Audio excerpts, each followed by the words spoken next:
ഓഫാക്കടോ. എങ്ങോട്ടാ ഇത്ര ധൃതിയില്? പഴയ കള്ളന്മാര് തന്നെയാണല്ലോ. എന്താടാ പരമേശ്വരം, നീ ജയിലിൽ നിന്ന് ഇറങ്ങിയ? അവിടെ എങ്ങനെ സ്ഥിരം കിടക്കാൻ പറ്റുമോ സാറേ? പണ്ടൊക്കെ ഈ പരമശിവത്തിന്റെ ലോറികൾ ചീറിപ്പാഞ്ഞു വരുമ്പോ ഈ ചെക്ക് പോസ്റ്റ് പടപടാന്ന് തുറക്കാറുണ്ട്. അതൊക്കെ പണ്ടല്ലേടാ. കുറച്ച് സാധനം വണ്ടിയിലുണ്ട്, ഒന്ന് പൊക്കി തന്ന് കാശം വീട്ടിലെത്തിച്ചേക്കാന്ന്.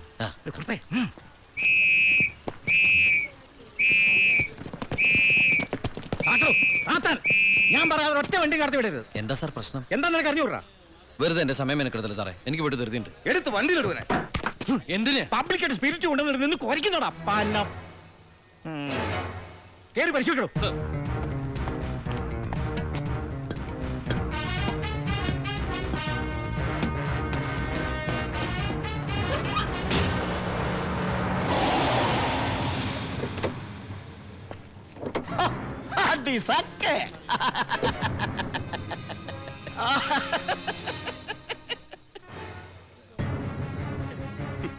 എന്തായടോ സാറേ? ഇത് വെറും വെള്ള.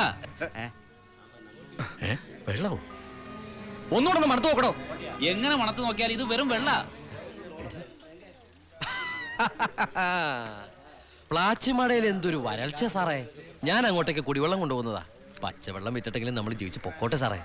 അല്ല സാറേ, കുടിവെള്ളം കൊണ്ടുപോകുന്ന അറസ്റ്റ് ചെയ്യാൻ മാത്രമുള്ള കുറ്റമാണോ? അല്ല, നമ്മളിവിടെ കുറച്ചാളില്ലാത്തോണ്ട് നിയമം മാറിയതൊന്നും അറിഞ്ഞില്ല. പോരാത്തതിന് ഇന്നത്തെ പത്രം വായിച്ചിട്ട് 5-6 ദിവസമായി സാറേ. നിന്ന് ചിലക്കാതെ വണ്ടി എടുത്തോണ്ട് പോടാ. അല്ല സാറേ, സാർ എന്നെ പണ്ട് ഒരുപാട് സാറേന്ന് വിളിച്ചിട്ടുള്ളല്ലേ, എന്റെ കയ്യിൽ നിന്ന് ഒരുപാട് കാശ് വാങ്ങിച്ചിട്ടുള്ളല്ലേ. ഞാൻ ജയിലിൽ നിന്ന് വന്നപ്പോ പലരും പറഞ്ഞിട്ട് ഞാൻ വിശ്വസിച്ചില്ലേ സാറേ. സാറൊക്കെ പഴയ സാറല്ല, പുതിയ സാറുമാരുടെ സാറാണെന്ന് പറഞ്ഞു സാറേ. നിർത്തണം നിന്റെ ഈ സാറ് വിളി. നീ ഏതർത്ഥത്തിലാ ഈ സാറേ എന്ന് വിളിക്കുന്നത് എനിക്ക് നന്നായിട്ട് മനസ്സിലായി. അപ്പൊ ഞാൻ ഉദ്ദേശിച്ച സാറ് മനസ്സിലായി. സന്തോഷം. വരട്ടെ സാറേ. വെറുതെ സാറേ. എന്താ സാറേ? വീട് സാറേ. സാറേ ഹായ്. അടി സാക്കേ വർക്കിച്ചായോ? എന്നാടോ ഒരു സ്നേഹമില്ലാണ്ട്? വർക്കിച്ചായോ, ഇതെന്റെ ഒരു ടെസ്റ്റ് ഡോസ് ആയിരുന്നു. ഇപ്പൊ എനിക്കൊരു കാര്യം മനസ്സിലായി.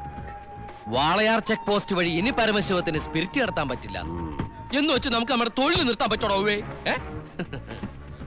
വർക്കിച്ചായോ, ദേ എന്റെ ലോഡുകൾ 24 മണിക്കൂറിനുള്ളിൽ ഈ വാളയാർ ചെക്ക് പോസ്റ്റ് വഴി ഞാൻ കടത്തിയിരിക്കും.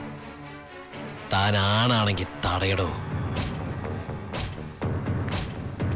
ചേട്ടായി,